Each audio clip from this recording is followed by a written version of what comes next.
Welcome to the American Intelligence Media. I'm your host, Douglas Gabriel. I'm here today with Christopher Earl Strunk.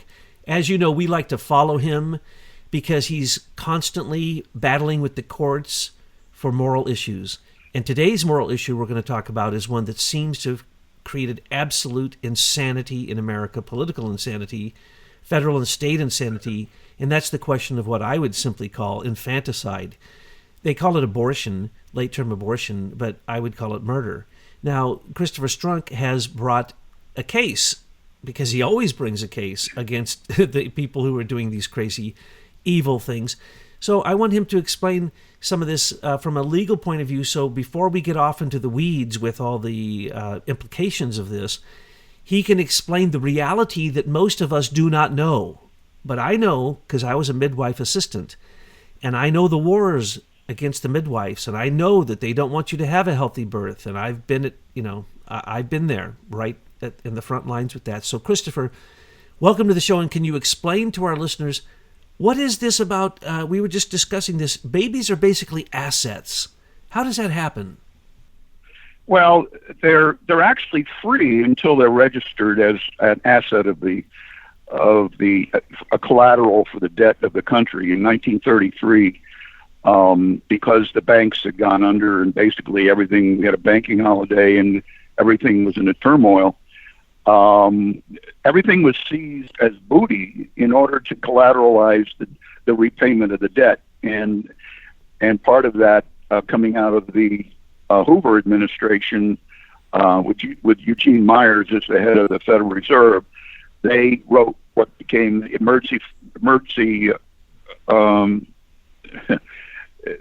the Emergency Banking Relief Act that was implemented, and all of the state banks and all the banks in general had to become members of the Federal Reserve, or else they wouldn't get any cash flow. They wouldn't get any cash in which to participate. So all the governors urged all of their congressmen to vote it up, and it was done overnight. And that within this 3-day period after FDR took his inauguration oath, and that all of the banks, all the state banks became Federal Reserve registered banks. And as a result, all requirements were that all transactions were to be used as collateral against the debt due by the United States. And the gold, all the gold was seized in June or May. Actually, it was May Day in 1933, and it was supposedly taken and put in Fort Knox, etc., in order to pay for the New Deal, etc. And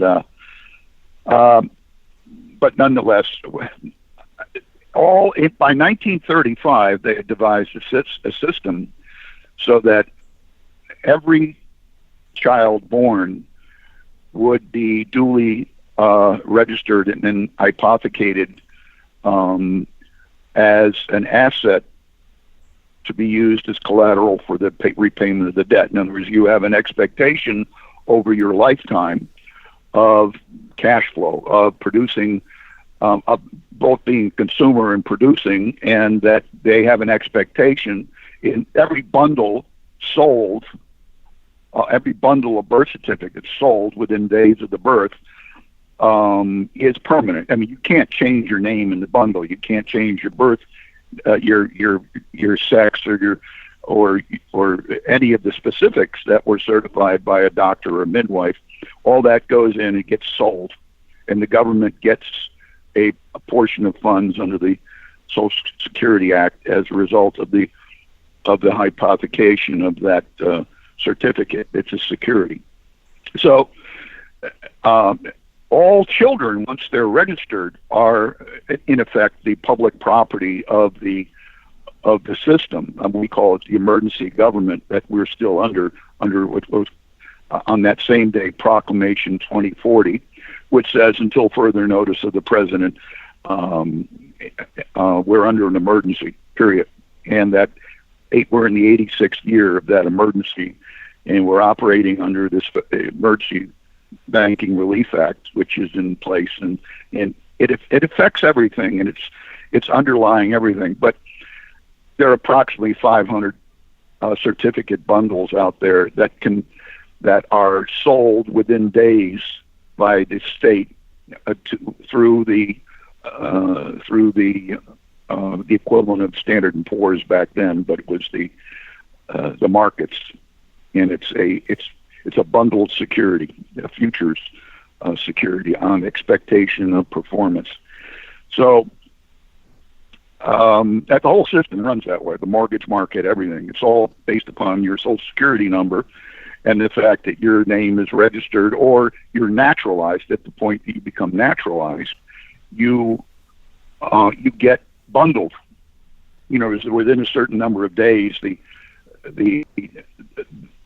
break it into around 500 person bundles, so it's manageable, and there's an equivalent of expectation of performance of each bundle sure, now, as a security. Let me break that down in a simple term. So then the conspiracy that the moment that you're born, you are given part of a war debt for wars you don't know anything about that you may be paying for the rest of your life. Because as we know, we can't pay off the debt to the Federal Reserve, and that's where the war debt is. So essentially, you are bound as an economic slave to war debt from the moment that you're born.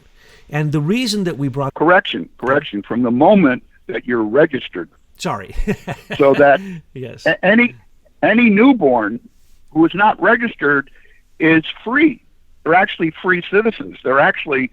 they're what I do is try to relieve the person of the public burden, which has been placed upon them through their registration as a security. So they're up for grabs. All the illegals coming across the border, they're free, believe it or not. And they, when they use the abortion process there, they can take those fetuses and they can take those fetal parts and use them without any oversight. All right, and the same happens in the birth clinics. But as soon as there's a registration, boy, oh boy, that is absolutely the fact that it's an indenture. It's an indenture, and it's property that the government has oversight and a responsibility to secure, and the governor being the important person in that regard. And this is critical because of your angle that you approached the question of what I call infanticide, these late-term abortions or abortions in the state of New York, and your legal angle on that is basically going to shock people to hear it, but it's a legal angle. And so I want to make sure that we justify that it is not an exaggeration to say that the government looks at you as a government-issued object and that you have, as Christopher has just explained, you have the possibility in your lifetime of making a lot of money and paying a lot of taxes, and basically you're theirs, and they've already spent those taxes. They've already spent it. They've already planned it all out, the whole thing. But before you're registered, as he pointed out, not born, and not conceived, and not in utero, and not 9 months, not late term, not whatever, but the moment that you are registered, then you're no longer free. But you're free until that. And so you just made a point that I didn't even understand in our previous conversations, that both aliens as well as children before they're registered are free. And so they are basically up for grabs, and they are an asset. Now, unfortunately, we're going to get into a very, very, very strange position here. But when we're talking about $500 million going from the federal government to Planned Parenthood, and then Planned Parenthood turning around and giving $50 million of that back to the Democrat Party, this is nothing but political maneuvering. When we find out that the birth control pills from the Planned Parenthood in the urban areas, they're just placebos. Why? They want those babies, and they want the babies because, as we have seen through the people who went in, Veritas, or the group that went in and filmed, the people at Planned Parenthood saying, yeah, we sell the baby parts and they're premium, and if we get the babies, why they're still alive, and cut it's more money, and I can get a bigger, nicer car, I can get myself a Ferrari.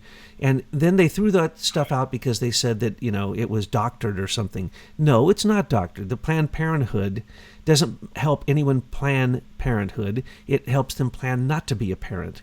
And so these government agencies oftentimes are the exact opposite of what they say they are. So we're not going to get in in a minute we will, but I want Christopher to explain what he's doing first. We'll get into the whole, just the absolute horribleness of it all in a minute, but we do need to understand that this is a proven fact, that Planned Parenthood is a butcher shop for babies, and the babies are assets, and if they can cut them up the right way, they get more money. And the epithelial cells, the umbilical cord, the placenta, every part of that baby has magical elements, especially when they're in utero. So while they're still in utero, the epithelial cells look as if they are immortal. So there are many, many rich people who take those stem cells and epithelial cells and they experiment with them for longevity purposes. So you cannot imagine, and especially if the baby is in a certain condition, then the blood itself becomes worth as much as the baby's body. So this is a market. This is a racket. This is a horrifying monopoly that we, the people, actually foot the bill for, and yet the people who run the Planned Parenthood clinics make a fortune off of it. So now, Christopher, I think I've set the stage for you to tell us how it is that you're approaching this. Well, I wanted to add in that the important part of what happened in 1933 is that FDR, as governor of New York at the time before he became president, had ordered, they had passed a law in New York that said that the government was the third party to a marriage. You know, there was common law marriage. If you want to live with somebody and you can claim you're married, you have the right to do that as a civil right. And that was eliminated in New York. And the government became the third party to a marriage. In other words, the husband and wife became the collateral for the debt through the registration of their marriage. And that any of the issue from that marriage, a baby, the fetus, became the property through the marriage, so that even when that baby is born, the government still has authority over it through as an issue of the marriage, which is no longer common law. So, but by 1938, in the Erie-Lackawanna Railroad case, the common law per se was eliminated, and they came out with statutes that in the federal rules and all the state rules, the civil rules, procedure, etc., so that all common law in our judiciary was eliminated. You still have unjust enrichment and that sort of thing, but even then it overlaps into an area of rules and etc. But I approach this from the standpoint that I, as a free man who has been registered as such under in New York, it's the Estate Trust and Powers Act. I have ceased to allow for the state to be the trustee over me, and I'm no longer the collateral because I've relieved them of that, and that was filed that was duly filed with the court, and it's filed with the Secretary of Treasury and various people, including the governor, saying he's no longer the trustee over my body. So that's what I do. I've been doing that I've studied this, and since the early '90s, and that's what I do. I relieve people of their of their indenture. I call it the surety indenture. I would clarify what you're saying. With that in mind, let me clarify what you just said. You do this as a service for other people so that they can basically become free, and then their children are free. So I want to make perfectly clear that what you're saying doesn't go by. No, the children are not free. The problem is they're still registered within a marriage. If they're married, the children are still the issue under the jurisdiction of the governor of the state in which they're residing.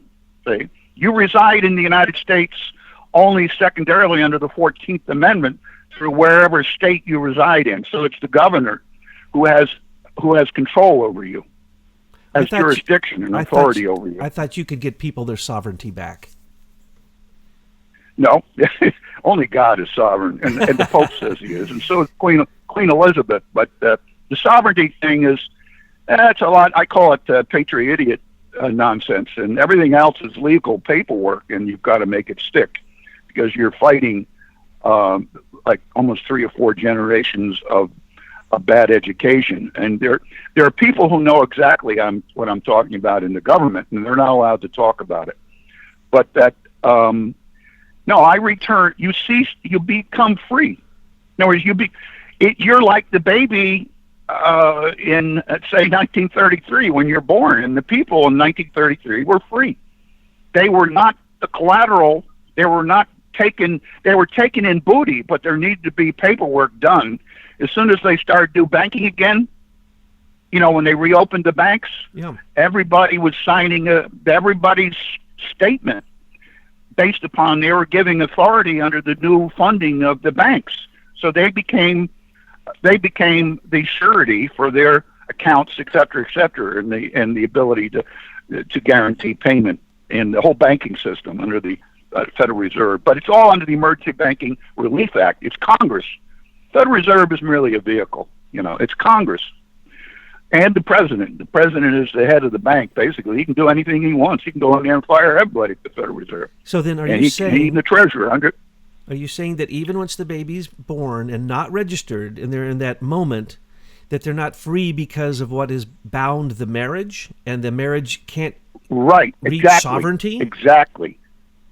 So, but I thought you help people do that, get out of the system, so that. Yeah, I do. But it's a matter of filing the paperwork. You've got to, whereas we all operate under statute. Unfortunately, there's no common law. And that common law was literally eliminated by a Supreme Court case in 1938. Doesn't exist. It was eliminated. You want to get common law? Go into the British system. They have common law there. You can actually operate under common law. And by common law, I mean more than just court decisions. I'm talking about a long, rich tradition of natural law. And that natural law does not apply in the United States anymore, unfortunately. What I'm saying is that within a marriage, if somebody's not married and they have a child, the child is actually free because there is no bond, there is no authority given to the government at that point of their status as the collateral, other than the fact that you had mentioned that people who were on welfare, once you go on welfare, you've given up authority to the government over you, and if you have a baby, basically an issue of a birth out of wedlock, that issue before it's certified is under the authority of the government through your welfare, right? Mm-hmm. So, but in a marriage, the government has authority, and under contract, the government has authority over the fetus, and the issue, the baby, the newborn, and then that newborn is registered with a separate security certificate, and becomes individually a surety, individually. Up until that point, they are connected to the mother. The mother obviously was there when the baby was born. And that's more than the father can say, and they're probably nowhere around. But even when they're married. But the key here is government authority over the person giving birth. And that's the key factor for the leverage you're using in your lawsuit. Can you explain that leverage? Right. Well, I'm duly registered with the Treasury and the government generally as a free person who is able to enter into a contract without a burden, and it's called sui generis. As I'm free and able to contract without any party to the contract by virtue of my being duly registered, and that as such. And the government's not happy that I'm doing this because they're essentially having to answer to the emergency government that started in 1933. We operate under emergency. Actually, we've operated, and I want to get off in the weeds here. In 1907, there was a specie panic, and that led to the 1908 Aldrich-Vreeland Act, which essentially said when banks cannot be dependent upon specie, on gold and silver, they can do interbank lending with banknotes. Right? They can use paper. It gave an okay that the banks have got to continue, and if they need to continue by using interbank lending with their own paper notes, banknotes, that they can continue for the good of the country. And Congress, it was called the Aldrich-Vreeland Act, and that gave Jekyll Island the go-ahead in order to do what they did with the Federal Reserve in 1912 and 13 under Wilson. So that we have operated with interbank lending as under an emergency. And whether or not we had gold is secondary to the fact is that the banks seized control of their ability to issue banknotes legally as legal tender recognized by Congress under the Aldrich-Vreeland Act, 1908. So carrying that forward, they had to really take over the entire system for good under statute, and they did with the Federal Reserve Act, and then with the forced panic in 1929 when they took a third of the liquidity out of the system. It was a gold-based system, so but they took a third of the liquidity out. You want your percentage of these babies. Is that what you're saying to Cuomo and to New York? Is basically you guys are basically stealing these assets, and one way to go after that is to acknowledge them as an asset and to say that therefore, as this, I guess, because you're an independent person, or we the people, we would actually get to say to Cuomo, we want our piece of this puzzle. We want our piece of this pie, which unfortunately is a piece of a baby. And that's what you're actually using as your leverage, is you are bargaining. I am. I'm saying that they're committing unjust enrichment in a racketeering, and basically this is racketeering. I was trying to avoid a racketeering statement. These are not easy to do, and if anything, I'm preparing for that. And I've asked the judge the ability to, which would bring in the Senior Executive Service and Serco and a lot of other people which aren't named in the case. I tried to make it simple. And the simple thing is that the governor under the emergency has an obligation to safeguard the collateral for the debt. And the collateral of the debt is that newborn. And without due process given to that newborn, where you put it to death and sell the parts, or allow a Planned Parenthood to do it and to sell the parts, basically, and there's a political motive there because they get money from Planned Parenthood. There's endorsements and everything coming through the very networks which are selling the babies, all right?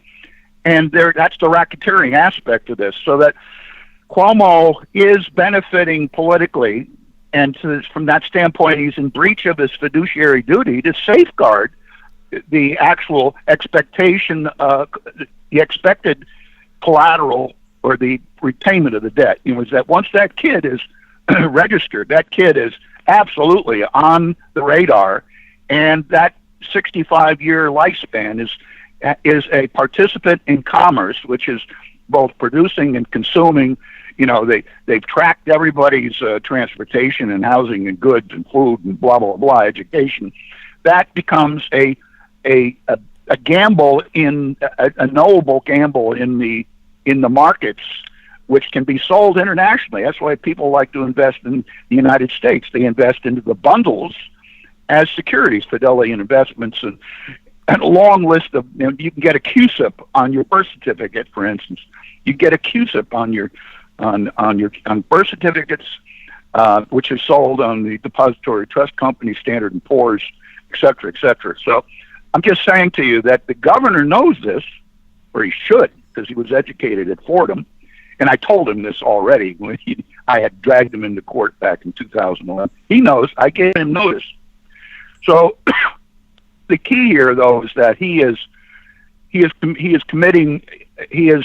breach of his fiduciary duty as governor to safeguard the property of the United States, the collateral property. That fetus under his jurisdiction is the property of the United States government under the emergency government, which is expecting to use it through the lifetime of that child to pay off the debt, period. It's that simple. And therefore, I'm saying that I can talk about this because I am not a surety. I am not their property. I've freed myself from being that property, and I'm in court. I have standing to complain. And my standing is that I'm the beneficiary of the assets that were taken in 1933 and thereafter by FDR. In other words, they seized all the gold. I have 1 ounce of gold. If we have 9,000 metric tons of gold, I have a claim to 1 ounce of that gold based upon the population claim against the return of the property that was taken in 1933. That's all government property is our property. It's the people's property. That's as close as I get to this patriot idiot nonsense. But I'm saying that that what makes us a citizen is that the government represents us in safeguarding our property, the national forest. That's our property, right? But if it's all been hypothecated, and if you're not free to make a claim to safeguard as a claim holder, I have a claim because I'm a free person and I'm registered as such. It's not because I stamp twice and go around, turn 2 circles, I'm free. This is not Egypt, okay? You are free because you filed the paperwork, and that's what I do. And it's arcane. I don't normally get into this, but I could speak to somebody if they're really serious about doing this, but it's not an easy path, but it works. And that you can file bills of exchange and get rid of your student debt, et cetera, and get rid of your liens, the IRS liens, et cetera. The IRS is merely the bookkeeping operation for the Federal Reserve, and that it's all under the executive branch. The executive, Trump. That's why I'm so upset about Trump, because he knows all this. He's read all my work. So, with that in mind. Well, yes, you knew the Trump family. Your family knew the Trump family. I mean, come on. You have been so connected to everyone in New York. It's absolutely absurd. But let me just summarize. Essentially, your angle here is a very legal angle. It's not a really moral, it's not a really warm and fuzzy angle, or might even say compassionate angle, but it doesn't matter. It gets the job done, because what you've done is you said babies are commodities of the state or the federal government, as you would explain much better than I, and that these abortions are basically taking money away from the state, and that the governor is not doing his duty to protect the right of the state's assets in the future. And basically then, the people who are doing these abortions, these murders, as I would call them, these baby butchers, are getting the money from harvesters. They're harvesters, and they're getting money, and that money, why should they get money? They're first off paid by we the people through taxpayers and Planned Parenthood. Right. And then they get a benefit of that, and then we don't get the benefit of the fact that that human that was murdered gets to go on in the future and be an asset to our country and to, participate in our social system. I mean, this is it's like they're double dipping as well as murdering. Double dipping. As well as murdering.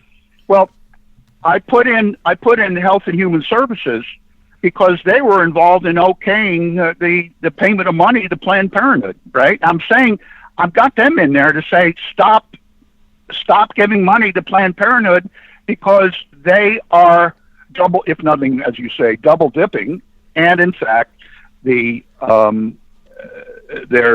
is the fact that the money is being recirculated back through the Democratic Party, which is a party to the case. The Tom Perez they got $50 million of that $500 million, and that money was then through a cutout given to the various people who were then pushing to get these Reproductive Health Act equivalents in place so they could harvest babies. So, basically, this would be a false claim if under the proper statutory claim.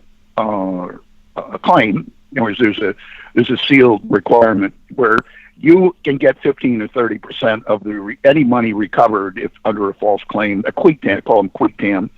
This is sort of a hybrid case that I filed, and it's specifically that I'm there as a whistleblower protecting. I have a stake in this because I am I'm a sui juris, a person, a free person able to make contract without obligation. I can sit down and do a contract without having to ask anybody. That's sui juris. And you have standing So that without being an esquire. I am standing. Right, I'm standing. Right, Esquire. Yeah, but and I always they laugh actually about called that. me Esquire. Well, I like to call you Baron because you're higher than these stupid lawyers who are esquires, who basically act like they're British landed gentry and they're some kind of royalty. Now, I want to move on to this next question because you're the only person who can answer this clearly for anyone, as far as I know. Other people will take a shot at it. The big debate between abortion in the states and the federal, and now the Supreme Court wants to look at Wade versus Roe. And the states are saying we'll do what we want because in the Constitution it says it is not clearly defined what abortion is about or what a human is about or when you become a human. And so therefore it becomes a state right because anything that is not specifically stated as a federal right in the Constitution defaults to a state's right. Now, I'm sure I said that wrong. Can you explain that to people? Well, the treaties come in. And there was a case in 1804 called the Murray versus Charming Betsy, which was a ship built in Boston that Congress had given it a flagship status, and the owner actually sold it to a Danish person without permission to do so. And basically, the ship in this 1803, it was seized as a improper transfer of the ship without Congress's permission. It was during a time of war. Any ship which has got a flagship status for the United States becomes a military vessel. So that, anyway, Justice Marshall settled in the case that on what the disposition of the Charming Betsy was and a schooner. So basically, you cannot look at congressional law without looking at international law. In other words, you must measure international law in order to determine whether congressional law is in fact constitutional. The Supreme Court has original jurisdiction over all treaties, and Article 3 court has jurisdiction over a treaty. So I bring in the treaty arrangement. Under international law, there's an international law that prohibits genocide, and this is under the International Court of Justice. They call it the Statute of Rome, and basically the same wording in the Statute of Rome, which outlaws genocide and human rights violations, is in fact in what's called the Proxmire Act. After World War II, Proxmire was so reviled by what happened in terms of genocide and human rights violations. He spent his entire career trying to pass the Anti-Genocide Act, and he did it in 1988. It was one of his last. This is a man out of Illinois who was actually married into the Rockefeller family, and he was so reviled about this. So he passed the Proxmire Act. It's 18 U.S.C. 1091, and the same violation language is that of the international, the Statute of Rome, which is the International Criminal Court. So what I'm arguing is that the Proxmire Act applies here as an act of genocide on the murder of this child who was unregistered. It's sort of a waif. It's like they treat it as like it's some sort of bed bug or something. And matter of fact, under medical terminology, they consider it a growth in the mother. A disease. So that much must be extirpated. So, so international law is applied through the Proxmire Act in my case, and I'm saying that the states cannot overrule the international law as it relates to human rights violations and to genocide specifically, which is then reflected in the Proxmire Act of 1988. So that I keep on saying rehabilitate. It's the Reproductive Health Act, which is a Jesuit misuse of words.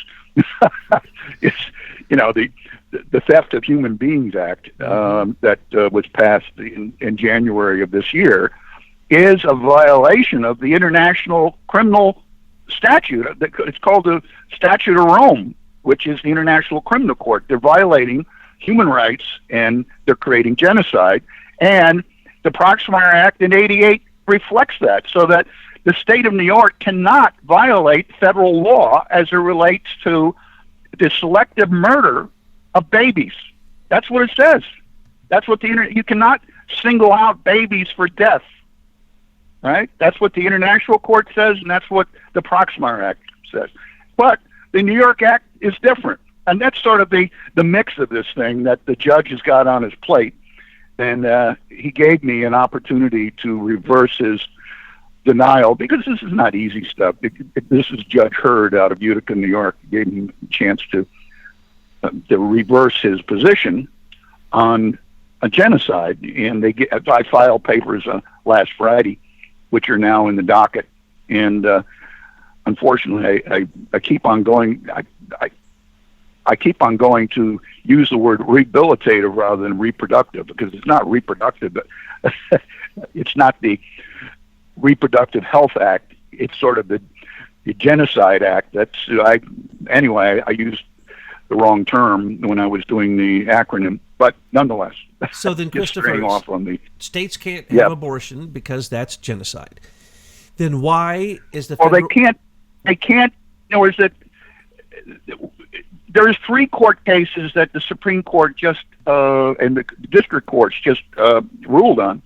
2 of them out of Indiana, where under Pence, he was very much against abortion, and before he left as governor, he pushed a case regarding you cannot single out a fetus to be put to death based upon a DNA study that somehow it's got brown eyes instead of blue, or it's a boy instead of a girl. And he is against eugenics. He doesn't want he didn't want Indiana to kill kids because they had the potential DNA makeup of a Down syndrome or some other rehabilitative problem, in terms of they would have a disability when born. And this is exactly what Hitler did. Exactly. And of course, Hitler he sent his people over to New York to talk to the New York, the Margaret Sanger crowd, the Eugenics Society, in order to figure out how to properly model German law, which became the Nuremberg Code, along with the Confederates' laws that were adopted against Jews and others, in selective targeting. So there are 3 cases. In Indiana, one was whether or not you had to incinerate or to give the body parts of the fetus proper burial. Now, that one got a very interesting response yesterday by the Supreme Court, and there was a battle between Ginsburg and Thomas and others, where you had to give the baby body parts a burial, right? You had to treat them as a person. Like that upset people to no end, and that's why Pence is so reviled, because he wanted to give the fetus a proper burial. In other words, you can't sell the parts because it's got to be incinerated or whatever, right? It's got to be given a plot, and so that was one of the cases. The other one is you can't selectively kill fetuses just because you don't like the color of the eyes, right? And then there was a third case, which out of North Carolina, which was the Veritas Project. The case was given a directive decision because it was about to go to trial, and the judge, this is a federal judge, absolutely said, I don't want this going through the process and besmirching my name. So he just did. It was about to go to the jury, where Veritas was being sued for defamation by the people who were committing crimes, and because he was recording this secretly, right? And this helps Julian Assange and others who were, it helped Mike Douglas, who was doing undercover recordings. And, that North Carolina case essentially said is that you have a right to investigate and to do it in a way which is generally for the good of people to know, and especially when you're investigating crime. So that was a directive verdict. In other words, the judge just threw it in the wastebasket. He says, he just threw it out before it went to the jury because he didn't want that jury reviewing it. So that's good. That was a good case, and I think it happened on Friday, but it got announced yesterday. So those two cases from Indiana, very important. You can't do eugenics, Douglas. That's what it said. The Supreme Court, and they were arguing. They were arguing. They were arguing. She's rolling over in her grave. Well, look, Sanger is an interesting person. She was one out of 11 kids. The mother, out of Corning, New York, the mother. This is farming time where women used to die. Okay, many women died in childbirth. It was a terrible ordeal for women because they had expectation of death. So you have to put Margaret Sanger, who became a public health nurse, and her both sons. She married an architect, and both sons became doctors who lived in Westchester. And actually, my mother knew them. Right? My mother was a public health nurse who was reviled by the Dust Bowl and the conditions of public health in for instance, Camden, New Jersey, and et cetera. She was a public health nurse. She worked for Metropolitan Life and visited people with TB and that sort of thing. The health conditions in this country during the Depression, I think there were 10 million people who died. I mean, this was genocide going on as a result of FDR and his Secretary of Agriculture, who destroyed the agricultural structure through his scientific farming, like Senko. So Henry Wallace, he caused the Dust Bowl. Henry Wallace did. So, and as we know, Margaret Sanger's lawyer for the eugenicist group Planned Parenthood was, of course, Gates. Yes, indeed. Right. And his son, the Microsoft leader, is out to kill as many people as he can, and he's proud to announce it. All you have to do is listen to his talks. Yes, he announces Africa. it. He announces it. He's throughout Africa. He's murdering them, and somehow it runs in the Gates family. But look, Margaret Sanger, when she saw the terrible conditions that women were without, she was first for birth control. Does anybody have a chance? When it goes to the Supreme Court, which I don't think it belongs there, but you're saying it does, and I didn't understand that law, the technicality of international laws impinging upon the whole circumstance I didn't get, and that the state can't, in fact, violate international genocide laws by allowing abortion or allowing Planned Parenthood. So then why does the Supreme Court think that a woman has the right to kill a baby even when she's in labor birthing that child? She can still decide at that moment in some states now, supposedly, to murder that baby. See, Roe v. Wade was a fraud on the court, the district court in, I think it was Texas. What happened was that the woman who had a drug problem and she had 3 pregnancies. She had never had an abortion. She gave up her first child, unmarried, and she gave up the second child. And that the lawyers who wanted to profiteer on this thing were the ones who did that, and that who convinced her to say that she had been gang raped, and that's how they filed the case with a fraudulent allegation that she had been gang raped, and it went to the federal court saying that the Texas law was unconstitutional because it didn't put forward the exception of rape, incest, or health of the mother. But the point is, she went ahead and had the baby anyway, put it up to her adoption, and she became one of the most vociferous, as a Catholic, one of the most vociferous anti-abortion people, and she died just recently. So the whole Roe v. Wade thing was a fraud on the court, and as far as I'm concerned, it should be reviewed as a fraud, and that the whole issue. and this is where attorneys, they're a criminal class. They're a criminal class, Douglas, and I know a lot of attorneys who are good attorneys, but even the good ones I know who are they look for the loopholes, man. Oh, Everybody looks for the loopholes. If you can play my both loophole sides, is the Proxmire Act. Yeah, if you can play both sides, My then you're loophole is lying. right. Oh, but they have an obligation to win. Yep. Right. And so one attorney will always tell you that they're never going to sue a fellow attorney. They won't do it. that's right. So Even though when they know they're rotten. Our people want to know this. What's going to happen? Are the states going to have the right? Is the Supreme Court going to take this back and make a decision? You know probably better than anyone. Where is this going to go? It's got to be viewed under international law.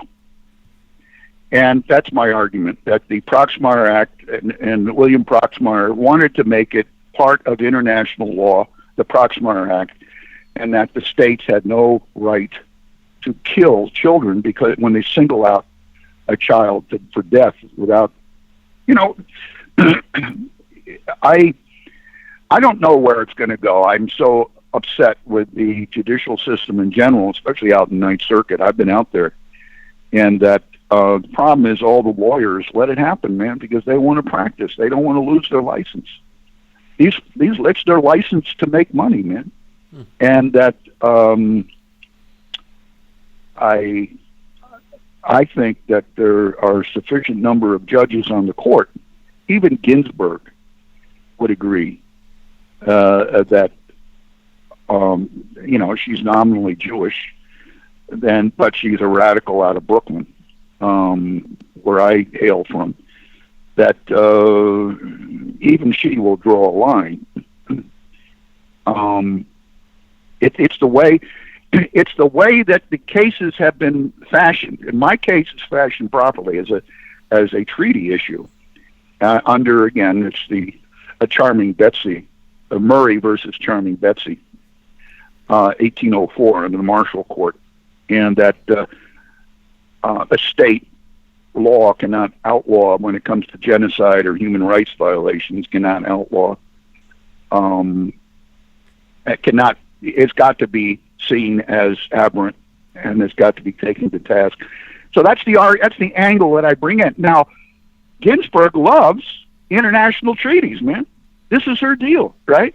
For her to come out and attack the Statute of Rome on human rights violations would go against her grain. That's why I did this in the way I did. I want to keep her propped up at the end of the table. Now, Thomas, you look at the Alabama case that was just in the last few days, the last weeks. All of the states are awakening on this issue, and I think that Cuomo is upset now because he's done more to. He's now desperately said he's running for the fourth term of office in 2002. Right? He's going to I'm going to run for office again. Right? Lots of luck. So he is having to answer. It's one thing to paint me with a broad brush, and I love to do that, but they're walking a very narrow line when they do it in the way that they're doing it, because the judge, I'm not emotional here, right? This is strictly the law. Yeah, and that's what I like about your approach. And I want to jump to another question. The Supreme Court is not supposed to write law. They are supposed to interpret the Constitution. I find nowhere in the Constitution that says that a woman can murder a baby in a late-term abortion. I don't care about Wade versus Roe. It's, as you say, a fraudulent case. Plus, why are they making a case law determination the way that we're supposed to handle all states' abortions? That doesn't make any sense to me. So why don't they stick with the Constitution? And please show me where there's a point in the Constitution that says a woman gets to murder a late-term abortion baby. Well, first of all, it's a state issue because the everything built on Roe v. Wade is built on a house of cards. It's not. There's no good foundation because it was a fraud on the court. So, are you saying this is going to come back to the states? Is that what you're saying? It has to go back to the state. Oh Right. my. And that if in fact, well, that's where it belongs. But the problem here is that, again, without proper care, if you can't reverse the baby where the baby's head is going to come out first, you've got to do a cesarean. And, Caesar was born as a cesarean baby. He's not born a woman. He was taken from a woman through cesarean section, Caesar. Uh-huh. So, you get, when you come through the birth canal and get born and go through birth, you're given your immunities and everything else. You're as my mother said, you can tell somebody who's breastfed because they are well spoken. But that a cesarean birth should be legal, and basically, if in fact there's a trouble, and there are many troubled ectopic pregnancies, where they're not properly attached. There's Tyler can speak to all these issues. But I can only speak secondarily. But look, there is a health issue at a point when the baby is not properly formed, and there's no excuse in this day and age, because as Margaret Sanger wanted, it was a birth control for women, so that women had no rights. Women were merely a donkey. They're actually a lower level than a donkey, and they, under Sharia law, they're a piece of property, in that men would treat them, machismo, which is actually Islam. It's we think it's Spanish related, but it's actually came through Spain through Islam. It's machismo. Women are treated like a vessel and thrown out, and that without the morning after pill, without the various birth control, the diaphragms or whatever, women were burdened with these births that they could not do anything with. And they, in effect, became the sexual plaything of their husband, or general. In Islam, a woman who complains essentially could be put to death, of a rape, gang rape. So there are some serious issues that Margaret Sanger was looking at, and I understand them, and I at a point that a woman the day after does not take the morning after pill for getting rid of this the previous night's action or previous week's action, has in fact, through free will, accepted the birth. What I'm saying, Douglas, is that there's enough out there to separate a choice, which is productive health care, and the intent to have that baby going into the second term. That's intent. That is mens rea. And that the mother at that point, because she didn't give free choice and act to do something before then, is responsible. And women, our society is so involved in adoptions that the whole adoption process has got to be straightened out, where women can know that they can give up that child, because they have, from a moral standpoint, don't want to abort the child. And that's what the woman in Jane Roe did. She was against abortion, and she gave birth to the child. Her previous child was given up, and she had one child that she raised herself, but the two other ones were given up for adoption. Now that we should treat children as a precious commodity that is very hard to come by. The labor involved for a woman is considerable, and they have to be respected for what they go through. That labor is, and I argue, is not taxable. You can't tax that labor. That's her labor. Anything which is a person's labor is their property. So that if the woman wants to give up her property in abortion, in adoption, so be it. But she has an obligation to safeguard that fetus, because she has free will to do so, and she has the technology to do so also. and if she's afraid of of death giving birth in labor, she can get a cesarean. As I say, they were doing that back in the time of Rome. The way our system is, our banking system is set up, that they're figuring they can make more money, by skimming this body parts on the side without sharing the squill, and that it's theft. It's theft from me personally. If in fact we're paying for it, basically when the government pays money through Health and Human Services for that pregnancy, that's a surety. That's a government. That is a government contract for the safe birth of that baby. That is, it's there through the money given by the government during the prenatal care process. And then so what I'm saying here is that I'm not passing a judgment here, other than there's a lot of shenanigans going on here, Douglas, and the court system has got to be held to a higher standard of truth. And there is some truth out there, and they're not doing it. It's a bunch of lies. When I heard the argument between Justice Thomas and Ginsburg just yesterday, coming out of that decision, they were upset.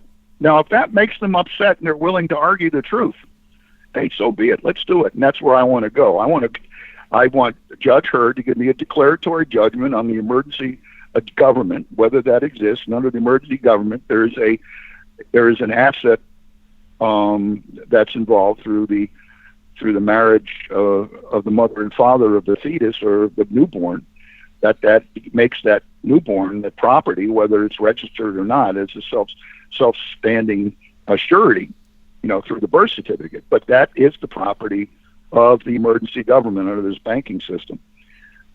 It's not an easy subject here. I prefer not to make the argument, Douglas, but that this needs to go to the Supreme Court. They have original jurisdiction over all treaties, over all equities. The only equity court other than in divorce court and bankruptcy court is the only equity court per se. And this is an equity question because the babies are not registered as a security at the time that they're newborn and taken for body parts and harvested through, the keeping them alive in incubators so they can get better pieces, like Planned Parenthood was doing. Well, Christopher, I'm not going to go into my diatribe, because what you have just delivered is a clear, level-headed legal approach to a way to get leverage on this situation. You've given us a thorough legal background in this, which I didn't have, and I didn't consider many things that you've told us today. And now that you have, it puts a whole new perspective on it, and I just take it out of my own emotional response, which is a very negative emotional response, especially how crazy it's gotten, and to put it in perspective with a very calm, clear legal perspective is what we need in this. And I just thank you, because what you're doing is you're always putting it on the record. And look at Roe versus Wade. If someone didn't bring that to court, or if many of these cases didn't come to court, things wouldn't get done. So unfortunately, it takes legal action in the court system to cause people to do their job. Their job should have already been done, but because we have to take it to court and decisions have to be made, we have to put it in the right perspective. And your ideas about international treaties and genocide and the states' rights and what the Supreme Court really can and can't do, and how we have to consider these children in terms of the way the government would consider them, in terms of the way a court would consider them, is not the way that we as a moral Christian would look at it. So it's very important perspective you bring. You always bring a perspective that shows that you are on the path to try to bring morality into really law, and to bring what is right back into what so many times I have to call fake justice. So we praise you. We give you blessings, and we hope that your case prevails, and that we just want to support you and thank you again for so much clarity that you bring for us, and a perspective that literally I don't know anyone else who has your perspective except some of your friends. Well, I wanted to add here, Douglas, that I started on this whole issue of the dilemma that we're all facing through the court system. I'm from Brooklyn. I was around rabbis and people with numbers on their arm who were actually as children in the concentration camps, and I studied Judaism, and I studied the whole process during the time that Rabin was murdered in 97, and I was studying to be an anthropologist. I went through a whole cycle of the Jewish year and actually went to synagogue for a year. And I asked the president of the Minyan, what is important to really do here regarding the genocide and everything that went on. They said that it's important to create a record, and that and these were people with numbers on their arm, right? So once you've created a record, it becomes permanent. And as John Loftus said, is that when the wall came down in the Soviet Union, he was able to go to the KGB. He went into the files in Moscow, the KGB, and actually found out what American history is. You can't get American history in the United States. John Loftus had to go to Moscow, to the former Soviet Union, to look at their files. So the permanent record must be there in order to read, and that's what I do. And it's in Pacer. All my stuff is in Pacer, and that so the rabbi said, create a permanent record. That's the best thing you can do historically, and that's why I'm doing it. I went through this personally with my own family, and that I don't want to get into over the phone, but that I have direct experience. I know what I'm talking about. I went through it. I'm helping people who, you should see the women who have been married 5 times and the problems they have, where every time the paperwork for a marriage happens, they go through gyrations, name changes, all sorts of gyrations, where the man doesn't do anything, man, right?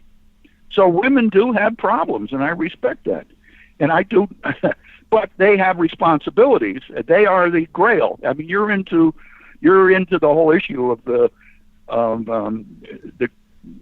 those aspects of our history that we cherish, the grail being the woman, of that which gives history its future, right? It's women who are the key. You realize you can't hold you can't go to a service, a ceremony, without the women being there to light the candles. It's unlike Islam, where they don't want women there.